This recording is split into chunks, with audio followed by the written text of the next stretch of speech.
Hello, my friends. Glad to see you again. Today is an installment on more on the idea of story, theological reflection, and sermon making. Before I go any further, I want to just mention that something has gone wrong with my email at the university. It'll be straightened out very quickly, I'm sure. But in the meantime, if you have something you need to ask me, please email me at my home address, all lowercase letters, no spaces, david.zub@bell.net. Your second reflection is due on November 24th. I've received some already. You can send them anytime now. And by all means, send them to my home email address until I tell you differently, please. If you've sent them in already, that I won't get them for a while. So send them to my home email address.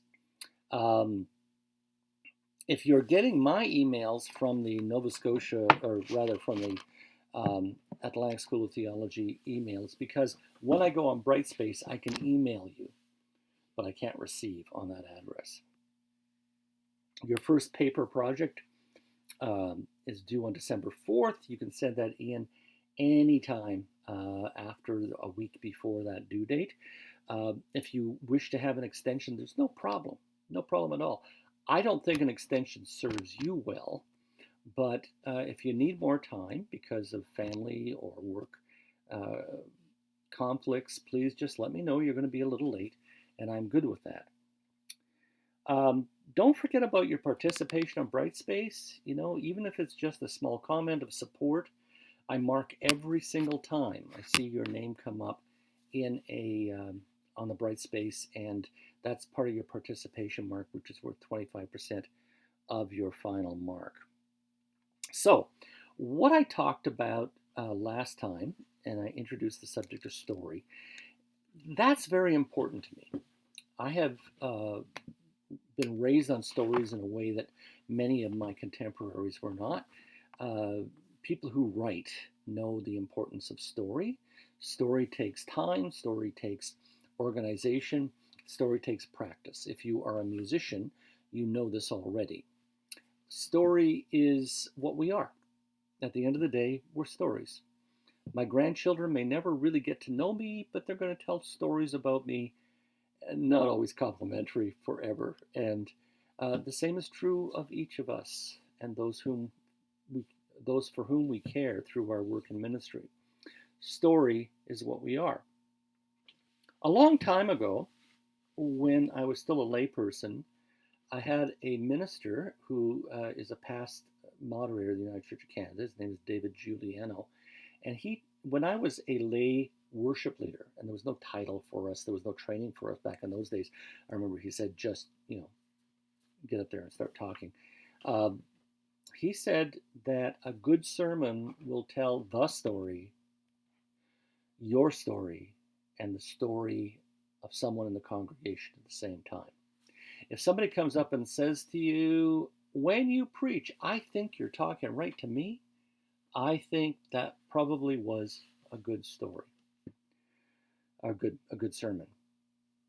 So what does that mean? Well, it means that, going back to those voices of which I spoke in my last video, it means that you are going to emphasize the scripture and say how the scripture illustrates something in your life, and then talk about how it illustrates something that's going on in the world that people are concerned about. So do that, and do it boldly. I mean, don't be afraid, and it'll come back to you sevenfold. So the scripture readings for this coming week are Ezekiel 34, 11 to 16, and 20 to 24. And remember that, what I learned a long time ago is that scripture is like a bathing suit. What it reveals is interesting, but what it conceals is essential. Those verses that are left out, go hunt them down and look through them, because sometimes they leave out stuff that's unsavory, and it might not be something you want to include in your sermon, but you might want to allude to it. Scripture is difficult. The New Testament reading is Matthew 25:31 to 46. Now, these scripture readings both have to do with sheep and goats and divisions and separations and values. Um, I want to hear you tell that story, and then I want to hear you tell your story, and I want to hear you tell the story of somebody with whom you've spoken in the last few months or years if you want. And don't be afraid. Now, I don't want a whole sermon. Share with each other a couple of lines, what would basically be your notes toward building a sermon, and let's see what you come up with in terms of sharing the story, your story, and their story at the same time. I will be completely out of touch for, I figure, 3 days, November 20th, 21st, 22nd. I hope to be home. I expect to be home for the 23rd. I don't know how with it I'm going to be. It's a total knee replacement. And in my experience, people are up and around in 2 days, but not necessarily kicking on all cylinders. And I'm certainly no stronger than anybody else. I will be back to you as soon as I can. I feel your prayers, and I thank you. And we'll see you in about a week or so. Bye for now.